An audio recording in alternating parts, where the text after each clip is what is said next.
بسم الله الرحمن الرحيم الحمد لله رب العالمين وأفضل الصلوات وتم التسليمات على مبعوث رحمة للعالمين سيدنا محمد النبي الأمي وعلى آله وأصحابه ومن اهتدى بهديه واستنى بسنته إلى يوم الدين. So we are reading from the book Tadrib Al-Salik إلى قراءة أقرب المسالك في مذهب الإمام مالك in Maliki Fiqh, Maliki jurisprudence. And we have arrived at the bab, or the chapter dealing with the Athan and the Iqamah. So in our last session, we had begun to look at aspects of the prayer after we had concluded tahara, or ritual purity. And last week, or last session, we talked about wuqut as-salah or awqat as-salah, the timings of the prayers.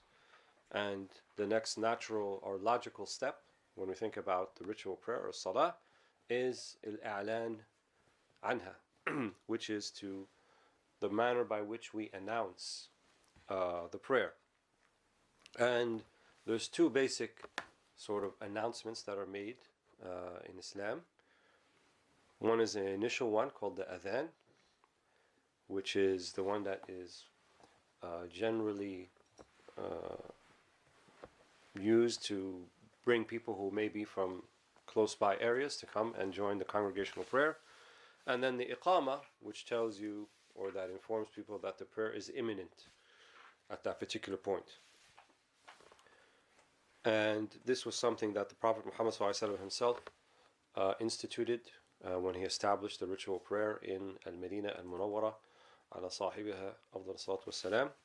And he had certain assigned people to be the mu'adhinun, or those who would call the adhan, namely Sayyidina Bilal ibn Rabah al-Habashi and Abdullah ibn Abi Maktoum radiyallahu anhuma. So they would alternate as the mu'adhinun depending upon availability in Al-Madinah Al-Munawwara. So this chapter باب في الأذان والإقامة قال المصنف رحمه الله ورضي الله عنه وعنكم ونفعنا بعلومه في الدارين آمين. الأذان هو أعلام بدخول الوقت. So he defines what the adhan is, and this is actually the style of Imam al-Dardir, as we will see. He likes to define everything in the beginning, and many of the authors before him sort of depended upon another book for definitions, namely Hudud ibn Arafah al-Tunisi. But Imam al-Dardir had some slight modifications in some of his definitions, since he was also a logician and he was min ulama al-kalam, or Islamic theology, so he liked to be very precise in his definitions. Some of them are adopted more or less from Imam al-Dardir's definitions. So he says, Al-Adhan huwa i'lamun bidukhul al-waqt. So the adhan is an i'lam, it's an announcement that the prayer time has commenced. وَيَجِبُ فِي كُلِّ قَرْيَةٍ. Now he's talking about its hukum, or its ruling, and he said it is obligatory in every town. فِي كُلِّ قَرْيَةٍ. What type of obligation? We would say fard kifaya, right? Because he didn't say yajibu ala kulli mukallaf. He said yajibu fi kulli qarya.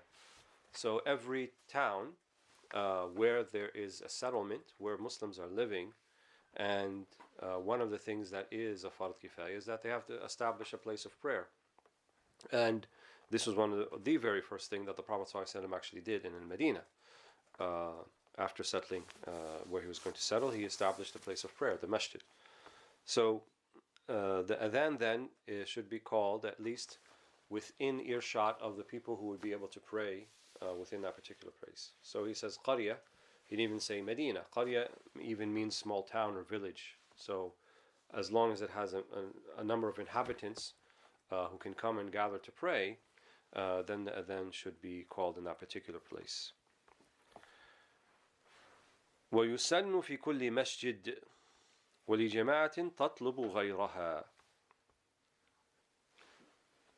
And it's also sunnah, a strong sunnah, that every mosque, every masjid should have its adhan, its own adhan. وَلِجَمَاعَةٍ تَطْلُبُ غَيْرَهَا. Or for a group of people who are calling or seeking others to join them in the congregational prayer. So that means it doesn't necessarily have to be in a masjid. It could be in a room in a university. It could be out in the open somewhere where people, Muslims may be around, and you want to call the adhan so that others may come and join to join the congregational prayer. So it's a strong sunnah in every masjid for the adhan to be called.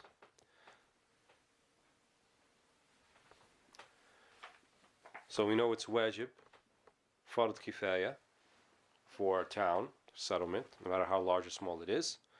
وَيُسَنُّ فِي كُلِّ مَسْجِدٍ, and it's a strong sunnah in every mosque, and for a group of people who are seeking others to join them. وَيُنْدَبُ لَهَا إِن لَمْ تطلب غيرها في السفر وخارج البلد كالمنفرد. And then it's recommended, so in the madhab we have something called al-mandub or al-mustahab, which means not in the strongest level of recommendation like what we call sunnah, but something less than that, nevertheless recommended. يندب لها إن لم تطلب غيرها في السفر وخارج البلد. And it's recommended if one is traveling or outside of their town where they live, like someone who's alone somewhere out in the open, for that person to also call the adhan. Then the question comes, well, how come? Because if they're not expecting anyone else to join them, who is going to join them? Well, the answer to that is that the Malaika are going to join them. The angels will join them. There's a hadith of the Prophet ﷺ, narrated in more than one of the Sahih, that someone who calls the adhan fil falat, which is an open area or out by themselves, if they call the adhan and they call the iqamah and then they pray, that then they will have angels behind them, in front of them, and joining them in the prayer, inshaAllah. هذا في السفر وخارج البلد كالمنفرد.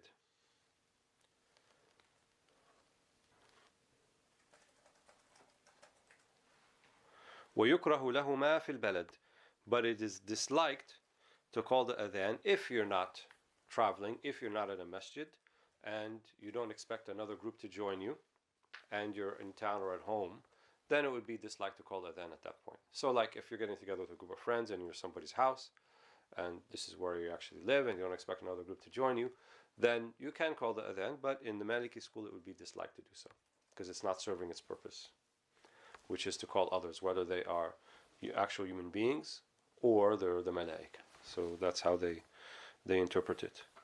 So also for the munfarid, someone who is alone and praying individually, if they are home, then they should not call the adhan. They should just only call the aqama, as we'll get to when we get to that section. ويحرم قبل دخول الوقت إلا الصبح فيندب في ثلث الليل الآخر ويعاد بعد طلوع الفجر وهل السنة الأول أو الثاني قولان. ويحرم قبل دخول الوقت إلا الصبح, and it is impermissible, haram, to call the adhan before actual time comes in, except for the subah prayer or the morning prayer. This was the practice of the Prophet ﷺ, that one of the two mu'adhan, Ibn Abi Maktoum or Bilal, would call the adhan, the first adhan, which would be prior to the actual subah prayer, the morning prayer, and then one after the time has come in. Why this prayer specifically? Because it's actually waking people up from sleep. And as a result, there would be two adhans. Otherwise, none of the other prayers are you going to call the adhan before the time actually comes in. So when is the preferred time for the first adhan of the morning prayer before the time actually comes in? He says, فَيُنْدَبُ فِي السُّدُسِ اللَّيْلِ الْآخِرِ. So in the last sixth of the night, sometime during that time, which usually is not going to be more than half an hour, 40 minutes before the actual commencement of the Fajr prayer, the Subah prayer, is when it's recommended to do so. وَيُعَادُ بعد طلوع الفجر, and then it's sunnah to repeat it after Fajr actually comes in, so people know that now the time has come in. وهل السنة الأول أو الثاني قولان, and is the sunnah, right, the more recommended one, the stronger sunnah, the first one or the second? Two opinions, but the stronger opinion is the second one is the sunnah, because it comes in after the prayer time actually commences, whereas the first adhan is recommended. That's why I said فَيُنْدَبُ, أساساً مندوب. وَيَجُوزُ تَعَدُّدُهُ, and it's permissible to have more than one adhan or one mu'adhin, or more than one adhan at a time from the same masjid. In other words, they can be done in succession as long as the time has come in. And they even said it's permissible to have more than one mu'adhin if they alternate in saying the sigha or the formula of the adhan, as long as there's no taqti'a. They said taqti'a of lafz al-jalala, of Allah's name. So the ta'addud, to having more than one adhan in the same place or in the same qaryah, in the same town, is permissible. And it's also permissible to have some sort of, he doesn't say it here, but it's also permissible to have some sort of tartib or structure to that. So if a municipality decides that within a 3 or 4 mile radius where the loudspeakers can be heard, that there only be one adhan and not an adhan at the same time from each masjid, then that's something up to them. But certainly it doesn't remove the hukum, the ruling that every masjid should have an adhan. Whether they put it on the loudspeaker or not, that's another issue. وَشُرُوطُ الْمُؤَذِّنِ, now we're coming to the conditions of the mu'adhin, and these are going to be shurut sihha. So for the adhan to be valid, what are the conditions that we need in the mu'adhin, the one who's actually calling the adhan? 1, Islam, that they should be Muslim, not a non-Muslim. Waql, that they be of sound intellect, so not someone who's considered clinically insane. Wadhukura, and they should be male, not female. I did look into this a little bit. The Maliki school does have a dissenting opinion that says it's makruh or disliked for a woman to call the adhan, but not haram. And they base this on the fact that women were scholars and they were narrators of hadith, and so they don't subscribe to the opinion that the sawt al-mar'a awra, that the mere voice of a woman is awra, is something that should not be heard. And of course, I think that also depends upon case by case basis and a particular cultural context of where this is being done. We don't normally have women call the adhan. Certainly, if they're in a group by themselves, they can do that. But in terms of calling adhan from a masjid, it hasn't something that's been practiced. And generally speaking, it's going to be males who will call the adhan. Though there's nothing intrinsic about being a female that would permit her not to do it, as we understand. Wabulugh, so bulugh to be of post-pubescent.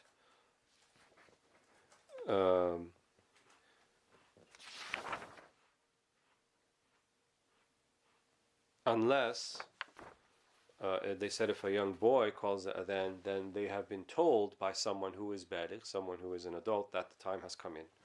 Then they could call the adhan. But generally speaking, it should be someone who is an adult, not a child. So bulugh أو اعتماد على أذان بالغ أو أمري, which he says here. So either they be post-pubescent or they're dependent upon someone who is, or the command who understands the prayer times. Because traditionally the mu'adhin wasn't just someone who calls the adhan, they were also the timekeeper. And before we had these kind of calculations based upon calendars, there were actually people who had a system for determining the prayer times using shadows and times of days and things like this. So it was kind of a more involved task than just reading off a calendar or looking at your phone and seeing if the time has come in or not. So it did require a certain skill. And this person we call a muwaqqit, someone who knows the tawqit, who can measure the tawqit and know when the prayer time comes in. ويندب كونه متطهرا صيتا في محل مرتفع. And it's recommended for this person, the mu'adhin, to be mutatahhir, in other words, be in a state of wudu. It's not a requirement, but it's recommended.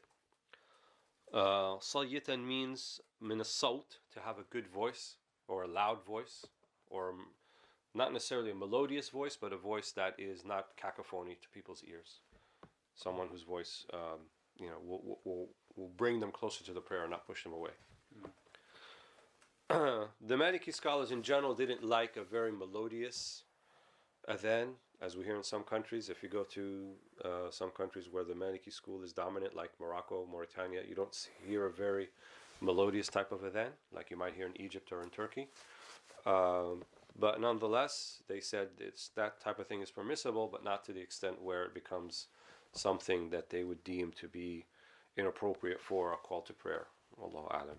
But they said صيتا, which means has a good voice. في محل مرتفع.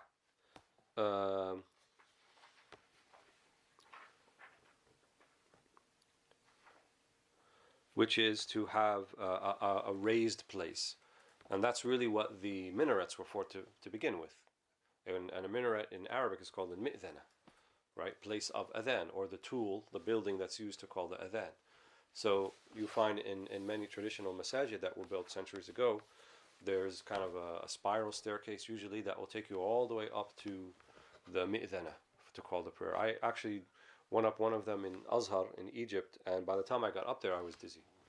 And I couldn't imagine a person going 5 times down and back and forth, but that's what they used to do, to call the adhan. So it's makan murtafa, so that the sound can propagate. Now obviously we live in a time of loudspeakers, and that may be not quite a norm in Western countries, but certainly in Muslim countries that is the norm. However, the loudspeaker should be used sparingly. So it should be used to call the adhan. Unfortunately, in some Muslim countries, not only do they call the adhan, but they have the whole prayer on the loudspeaker, quite loud, and often in a manner that is very, I think, disturbing to people who live in the area, to the neighbors. So the deen does not call for us to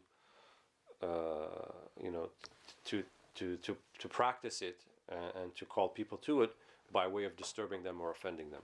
So certainly to have some sort of nizam or organization in terms of how we use a loudspeaker is important. And I would say, generally speaking, you're only going to use it for the adhan, not even necessarily for the iqamah, and certainly not to broadcast the prayer outside, because people are doing other things.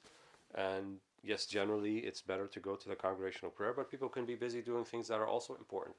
You know, doctors in their offices and surgeons in their hospital rooms and operating rooms. So there should not be this broad assumption that we disturb everybody's life by calling the prayer from the loudspeaker, the actual prayer itself. Wallahu a'lam. وحكايته لسامع بإبدال الحيعلتين بالحوقلتين ويقول بعد الفراغ اللهم رب هذه الدعوة التامة والصلاة القائمة آت نبيك محمدا الوسيلة والفضيلة وابعثه المقام المحمود الذي وعدته. So he doesn't actually say it in this, but the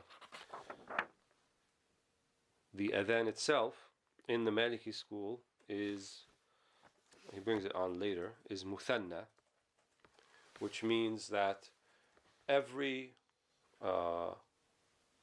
thing that is said in the adhan is said twice, including the Allahu Akbar in the beginning. So in the Maliki school, we don't say Allahu Akbar 4 times. We say it twice. Allahu Akbar, that's the beginning of the adhan. And then the shahadateen comes afterwards. Ashhadu an la ilaha illallah, ashhadu anna Muhammadan Rasulullah. And each one of those is said twice. However, the Maliki school has something called al-tarji'a. Tarji'a means that it's said in a lower voice first, the shahadatain, and then in a higher voice afterwards. And this is based upon some of the hadith, namely that the Prophet ﷺ instructed Sayyidina Bilal to do it in this way. And you don't find that in the other schools. So it would be the takbiratain in the beginning, and then in a lower voice, Ashhadu an la ilaha illallah, Ashhadu an la ilaha illallah, Ashhadu anna Muhammadan Rasulullah, Ashhadu anna Muhammadan Rasulullah. Then in a louder voice, Ashhadu an la ilaha illallah, twice. And then the Shahadat Muhammad sallallahu alaihi wasallam Rasulullah, twice. So this is called tarji'a, to repeat it, but in a lower voice and in a louder voice. And then Hayya ala salah, Hayya ala salah, Hayya ala al-falah, Hayya ala al-falah. So Hayya ala salah means come to prayer, Hayya ala al-falah come to success. Then the takbirah twice, Allahu Akbar, and then finally ending with La ilaha illallah just once. So he says حكايته لسامع بإبدال الحيالتين بالحوقلتين. So someone who is listening to the adhan, there's an adab or an etiquette. What's the etiquette? To repeat what you hear from the mu'adhin as they say it. So when he says Allahu Akbar, you say Allahu Akbar. When he says Ashhadu an la ilaha illallah, you say Ashhadu an la ilaha illallah. Except when you hear Hayya ala salah wa Hayya ala al-falah, then you say La hawla wa la quwwata illa billah each time you hear it. So that would be 4 times. Hayya ala salah, Hayya ala salah, Hayya ala al-falah, Hayya ala al-falah. So to hear it, you say La hawla wa la quwwata illa billah.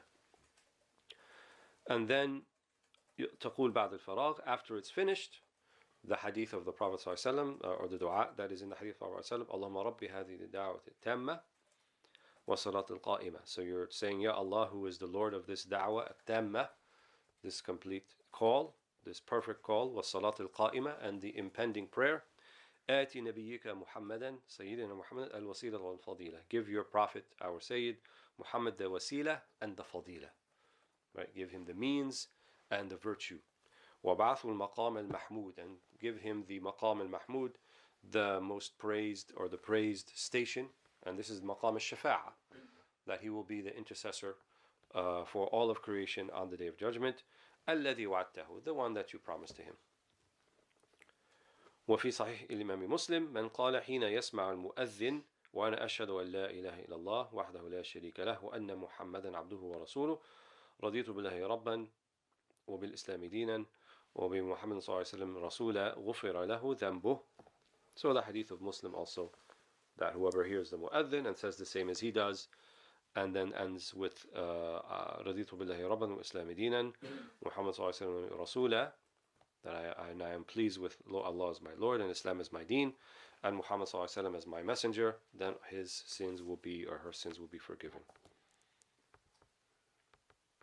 So as you can see, the adhan is not just an exercise for the mu'adhin or the people coming to prayer, but even those who merely hear it as well. And it's said that when the adhan is called, the shaitan, Satan, goes to, the furthest place he can get away from that. And this is mentioned also in conjunction with the sujood. So when you're in your sujood, Satan can't really affect you like he usually does, and during the calling of the adhan. Allahu a'lam. وَالْإِقَامَةُ سُنَّةٌ لِكُلِّ فَرِيضَةٍ وَلَوْ مَقْضِيَةٍ. So the iqama now is what we said is the impending call to prayer that comes after the adhan. It's a sunnah. For whom? For every fard prayer. For every single person who's going to pray a fard, then you should do the iqama. وَلَوْ مَقْضِيَةٍ, even if it's a make-up prayer, you would still do the iqama. وَهِيَ سُنَّةُ عَيْنٍ لِلْمُنْفَرِدِ, right? And it's an individual sunnah for the individual who's going to pray. وَسُنَّةٌ كِفَايَةٍ لِلْجَمَاعَةِ, but if it's a group that's about to pray, then one of them has to call the iqama, then we call that sunnah kifaya. So just like we have fard kifaya and fard ayn, we also have sunnah ayn, a sunnah that's a sunnah or a highly recommended act for the individual.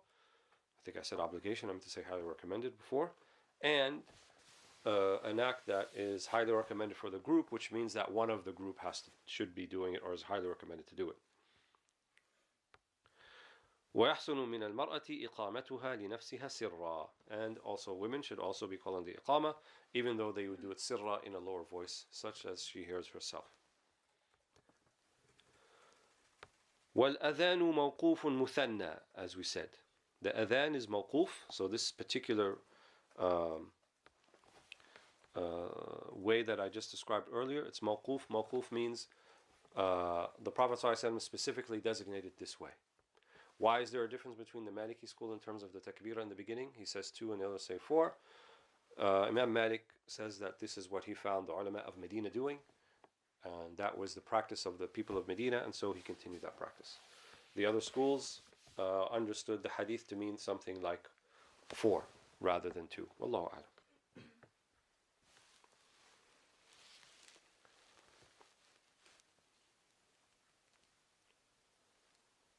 So another hadith of Bilal, it says there was tarbi'at takbir, that you say takbir 4 times, and didn't have this issue of tarji'ah. Wallahu a'lam. So 2 different hadiths or different narrations of hadith is where the difference of opinion comes in. So whenever we have something like that, then we say both. If they're plausible interpretations, explanations, then whichever one someone wants to do, they're both permissible. But in this case, we say that the madhab of Imam Malik is to say the takbirah twice in the beginning.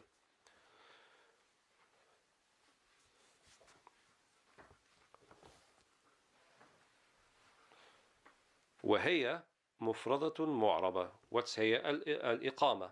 So the iqama is different than the adhan. It has the same words, but you say everything once.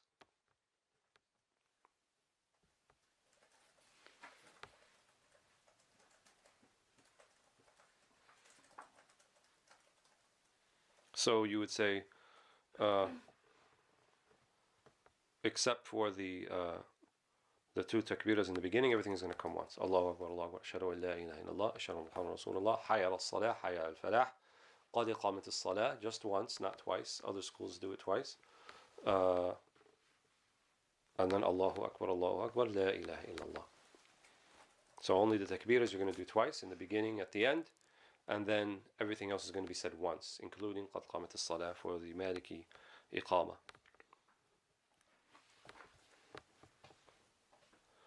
ويستحب الدعاء بعدها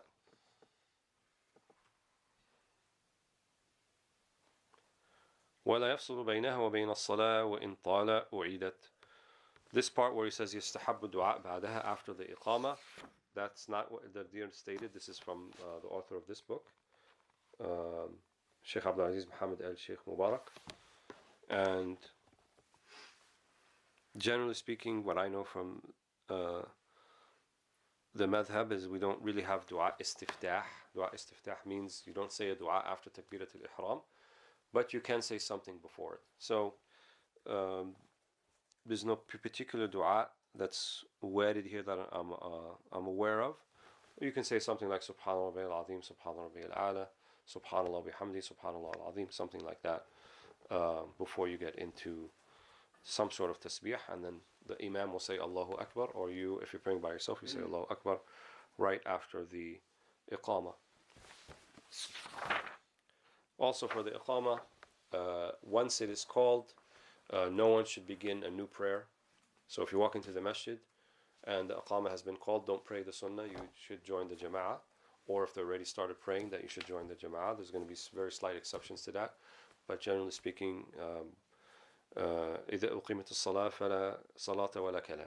If the iqama comes, then there's not a new prayer that you start, nor should one speak at that particular point to their friend, but join in the prayer once the iqama has been called.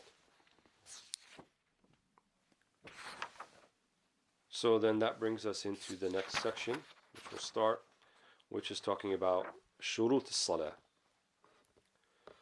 And shurut means condition. There are two types of conditions. We went over this a little bit before. Actually, three types. So there are conditions what are called shurut wujub, conditions of obligation. In other words, if this condition is present, then that would indicate that something is now obligatory upon somebody. Then there's something else called shurut sihha, a condition of validity, which means that this condition has to be present for the act to be valid. In other words, to count. Like in terms of the prayer, we said min shurut as-sihha at-tahara, right? That one is in a state of ritual purity. If we have that condition, does that guarantee the prayer is valid? No, because there could be other conditions as well. So when you have conditions of validity, it means all of the conditions have to be fulfilled. And the same thing for conditions of obligation. Then there are some conditions that are both condition of an obligation and of validity at the same time. Something like that would be al-aql, to be of sound mind. So to be of sound mind means that now it's obligatory upon you to offer the ritual prayer. And also it's a condition of validity, such as if you don't have a sound mind, if you're unconscious or if you're clinically insane, then the prayer would not be valid from you anyway, were you to do it. Wallahu a'lam. So he's going to go into some of these conditions. The first, في شروط الصلاة, he says, طهارة الحدث وقد تقدمت. The first one we already did, because it's the one that usually you have to do the most to actually perform, which is طهارة الحدث, ritual purity. So whether in the form of wudu, whether in the form of tayammum or of ghusl, right? If tayammum, if you don't have access to water or can't use it or it's not available, then you would resort to tayammum, and we already went over that. وَطَهَارَةُ الْخَبَثِ. So the other type of purity is physical purity of your place of prayer, of your clothing, and of your body. This is also a condition. وهي الصلاة ببدن طاهر ومحمول طاهر وفي محل طاهر وهو ما تمسه أعضاء المصلي. So طهارة الخبث then is that you enter with no najasa, and we already went over najasa, no impurities upon your body and upon your clothes or anything that moves as you move. So anything that, like if you have a backpack or a purse and you're keeping it on and it's moving as you're moving, like if a woman has a backpack and there's a dirty diaper in the backpack and it's moving as she's moving, then that's najasa. So she should not pray with that or remove it. So that's taharat al-mahmul, that's what moves with you. Taharat al-makan, the place you're going to pray, means the place where you're going to touch your body parts. So where you stand, where your knees come down for sujood and where your hands come down and your head and your forehead and your nose touches the ground, all have to be free of najasa, of impurities.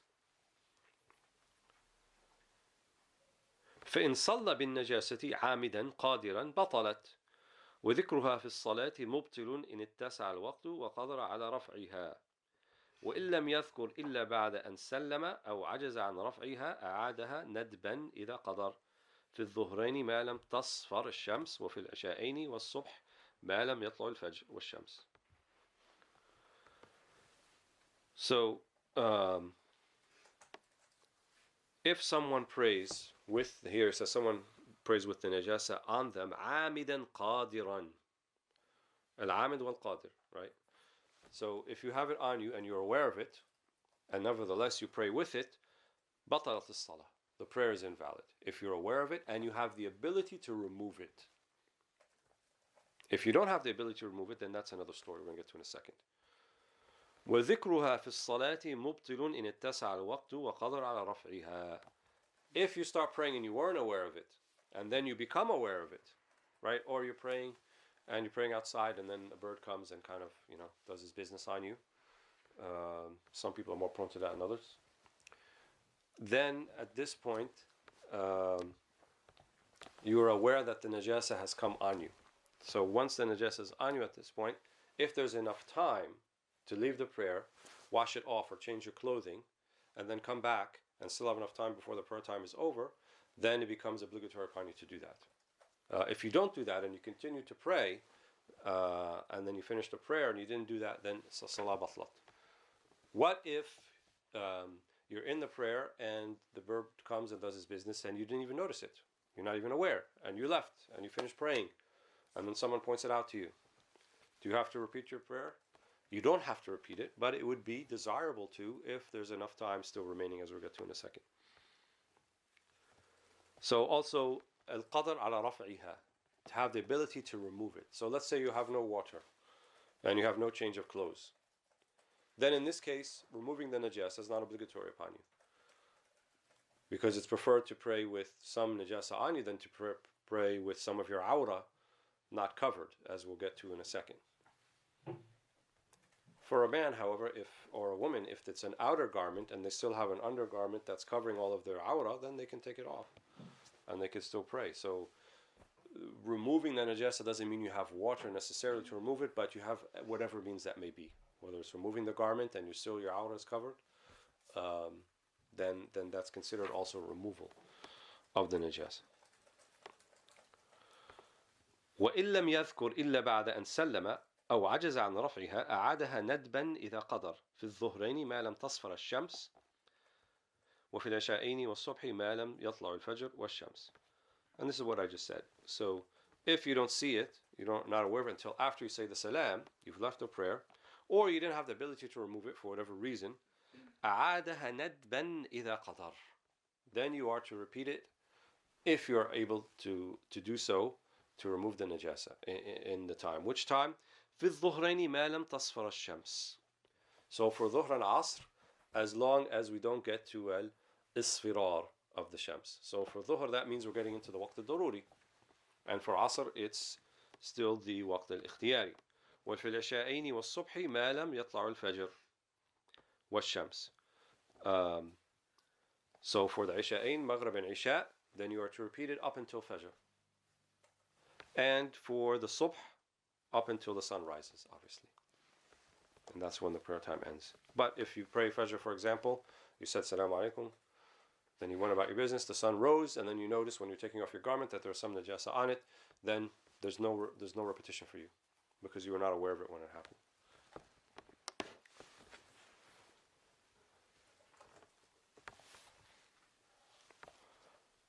ومن رعف في الصلاة وظن استغراقه الوقت تمادى وإلا فإن رشح فتله بأنامل اليسرى العليا ثم في الوسطى فإن زاد فيها على الدرهم أو قطر أو سال قطع وله البناء بشروط تطلب من المطولات. This is a rare mas'ala. He brings it up here, but if someone has a nosebleed in the prayer, that's what raf is, raf في الصلاة. وظن استغراقه الوقت تمادى. If you feel this nosebleed is going to be continuous, so even if you left the prayer, it's not going to stop, then what do you do? If it's going to be continuous, like in other words, throughout the rest of the time period you have to pray, al-ikhtiyari, of the preferred time, tamada, you remain in the prayer, don't leave it. Otherwise, فِإِنْ رَشَحَ فَتَلَهُ بِأَنَامِلِ الْيُسْرَى الْعُلْيَا. Then you stay in the prayer and then you use your left finger to kind of take the blood, enamel it, with your fingertips until it stops. If it doesn't stop then you use the middle fingers. Then if it doesn't stop then you go to the right hand. فإن زاد فيها على الدرهم أو قطرة أو سال قطع. However, if it's so much blood that even doing that doesn't stop, which is what we say dirham al-baghri, remember when we talked about najasat? So more than like a $50 size like that, if you were to put it in one place, then in this case, qata, you would cut off the prayer, you'd go wash it, and then come back. وله البناء بشروط تطلب من المطولات. And also, you could actually do that, wash and come back and rejoin the prayer. And he says there's shurut, there's conditions to do that, but it's going to be in some of the longer books to talk about. So I'm not going to go into it because we're trying to kind of do something that's easy for people to remember.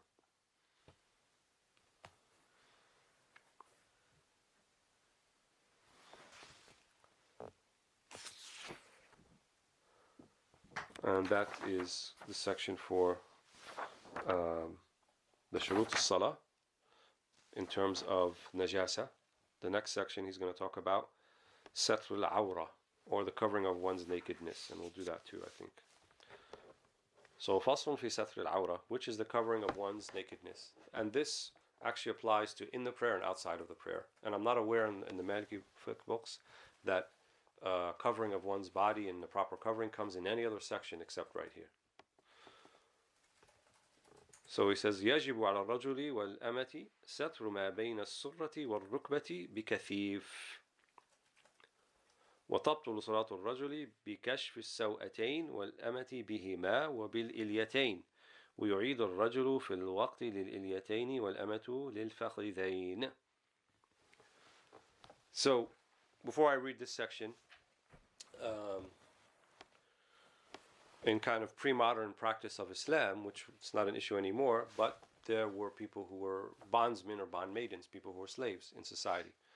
And the traditional fiqh looks at them in terms of their covering their nakedness differently than they would at someone who's not in a state of bondage.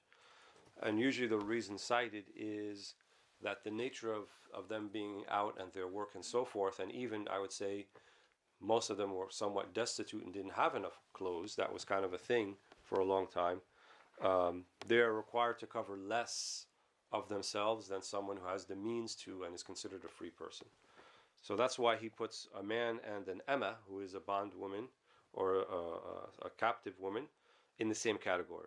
So it says يجب على الرجل والأمة, so a man and someone who is in a state of bondage, a woman, ستر ما بين السرة والركبة بكثيف. So to cover that which is between the navel and the knees with something that is opaque, not transparent and also not form-fitting.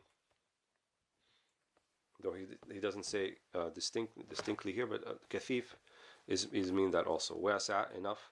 ألا يصف ولا يشف. Right? You can't see the body parts underneath. ولا يشف. Right? And it's not transparent. So, I've said this in other settings. I don't think skinny jeans kind of covers that. It's too tight. Yoga pants. And this is considered in the prayer and outside of the prayer. So anything that is going to be form-fitting, such as it doesn't take much of an imagination to see what's going on there, then this would be improper for a Muslim to wear. Whether in the prayer or outside of the prayer. Whether man or whether woman. So for a man, the minimum is going to be from the navel to the knees. We don't have slave women anymore, so this doesn't apply. When we get to the women's section, we'll see what that is. وَتَبْطُلُ الصَّلَاةُ صَلَاةُ الرَّجُلِ بِكَشْفِ السَّوْأَتَيْنِ. The Maliki, however, they divided awra into kind of two broad categories. What's called al-ghalidh wal-khafif. So the must be covered awra, such as that if it becomes uncovered during the prayer, it invalidates the prayer. He calls as-saw'atayn, which is basically the rear and front private parts.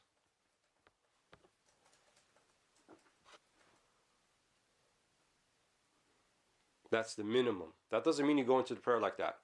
I don't want people going to the masjid tomorrow with Speedos and said it's okay because the Maliki Fiqh book said it's okay. That's not what he's saying. He's saying that if incidentally it becomes uncovered and you're in the prayer is not invalidated by that. But he's going to mention later, I believe, that you should do it over. You're out fil waqt lil khafif. But this is, we're talking about al-ghalidh, which is the minimally required awra to be covered. ويجب على الحرة ستر جميع بدنها وشعرها إلا الوجه والكفين وبطون القدمين. And as for a woman, here he says al-hurra, but al-hurra means women today who are not in a state of bondage. ستر جميع بدنها, all of her body and her hair, إلا الوجه, except for the face, والكفين, and the hands, like the wrists down, وبطون القدمين, and the soles of the feet, assuming that you can't see the soles of the feet because they're standing on them. وتبطل صلاتها بكشف ما بين ركبتيها إلى صدرها. So al-awra al-mughalladha, for the woman, however, like the man, we said the front and rear private areas, the minimum basic. For the woman, the minimum basic awra that doesn't invalidate the prayer, it's still valid, but nevertheless she should be covering the rest of her body, is that which is between her chest to her knees.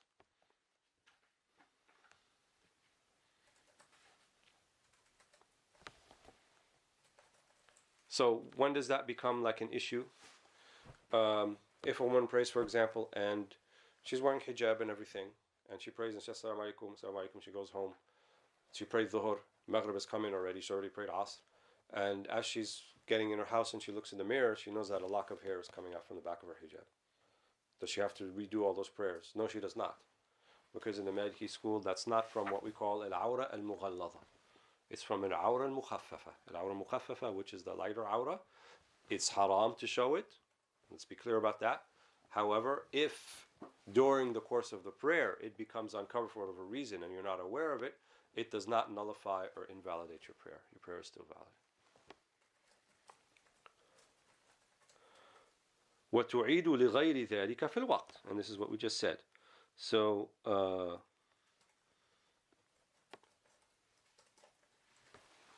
anything then that is outside of that then has to be repeated in time. So the minimum for the man, wherever he goes, is from as-surra lil-rukbah. So from the navel to the knees. So the navel is included. Some of the ulama say the navel is not included. The Maliki school says the navel is included, and then the knees are not included. So up to, down to the knees. The Shafi'i school does the opposite. That the navel is not technically in the awra, but the knees are in the awra. So the safer thing is to cover both, when possible. or not when possible, but preferably. Does that mean that men should go outside in the street even in the summer bare-chested, and because it's technically not from their awrah? No, because also this is a book of legalisms, of what's,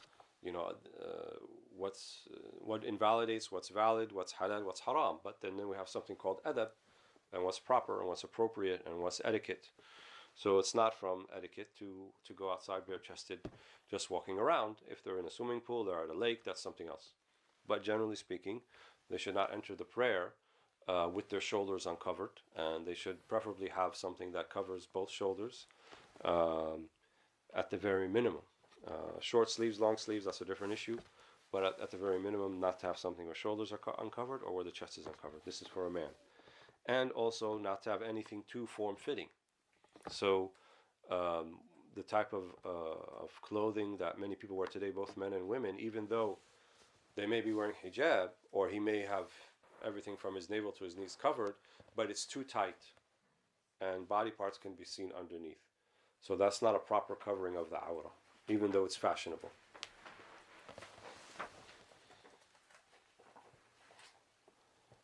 However, lowering of the gaze, which is not specifically mentioned here, but it's important, one should be doing that regardless of what the member of the opposite sex is wearing. So even if she's wearing something form-fitting, there's not a license for a man to look at her lustfully and lower the gaze. Still, the onus is upon the person, not upon the person who is not dressed in an appropriate manner.